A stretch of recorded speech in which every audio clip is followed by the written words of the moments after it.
un hangar particulier, à quelques kilomètres de Reims. Ils ne sont que 2 en France dans cette activité artisanale. Et ben voilà, c'est par ici. Réparer des montgolfières. Ça tourne toujours autour des machines à coudre. Voilà, donc ici c'est la partie réparation montgolfière. Et puis on a toujours la partie tapisserie qui nous occupe toujours, là où on est en train de refaire un petit canapé. Dans cet atelier, réparer de la toile ou réparer du tissu, finalement, c'est le même métier. C'est en gros de l'assemblage de panneaux et faire en sorte qu'il n'y ait pas trop de plis, quoi. Ça se ressemble. Il y a 20 ans, Jean-Marie Hutois a transformé son atelier de tapisserie en centre de contrôle technique pour montgolfières. Pour pouvoir voler, les ballons sont contrôlés ici, une étape obligatoire.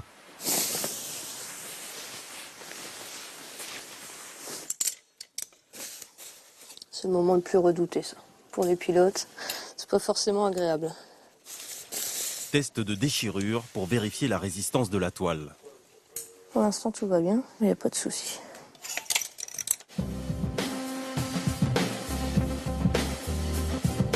Faire voler ces énormes toiles, gonflées d'air, sans vraiment pouvoir les diriger. Jouer avec les vents pour venir caresser le ciel. Un défi pour tous les pilotes de montgolfières.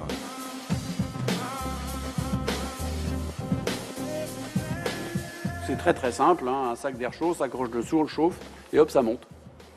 Très simple. On laisse refroidir, ça descend. On n'a pas inventé plus facile. Nous sommes à la Coupe d'Europe, à Mainfond, en Charente. Tout le monde est prêt ? Pour voler, le critère déterminant, c'est le vent. Avec ce petit ballon, l'organisation teste les conditions météo. 3, 2, 1, top. 54, 163, 3, Elle calcule la force et la direction des vents. 1, top. 31, 194. Mon rôle, c'est d'abord de définir si on peut voler en sécurité.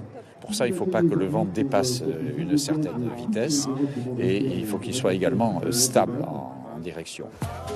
Jacques Bernardin, directeur des vols, décide du départ de la compétition. Now, number 1, Capucine de Sade. Capucine de Sade est pilote. L'une des 3 meilleures en France. C'est sa 6e participation. Elle prépare son vol avant de se lancer. On vérifie si le brûleur marche bien. À gauche, Emma, la petite sœur de Capucine. À droite, Caroline, sa belle-mère. Préparation express pour cet équipage rodé. Quand les équipes se connaissent bien, faut compter un quart d'heure, 20 minutes, même pas, 10 minutes, un quart d'heure. C'est un peu tordu quand même, non ? Ça va. C'est toujours un peu stress après, mais à partir du moment où le ventilo est allumé, il n'y a plus de stress. Tout va bien. On vous l'a dit, pour monter en ballon, la recette est simple. Ouvrez en grand, gonflez d'air, chauffez à feu vif et décollez.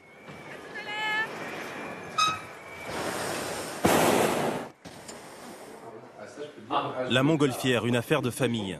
Les parents de Capucine étaient pilotes et même son mari, Adrien, est pilote. Tous les deux sont quasiment nés dans un ballon. Et après, nous, on va passer, du coup, revenir un peu à l'ancien logiciel qu'on avait. Je suis tombé dedans tout petit avec donc mon père qui est pilote, ma mère qui est pilote, qui faisait partie des premiers pilotes français avec le renouveau de la montgolfière dans les années 70. Et moi, je suis presque né dedans. Un balai impressionnant de bulles d'air géantes. Un débarquement de 47 équipages. C'est le début de la compétition.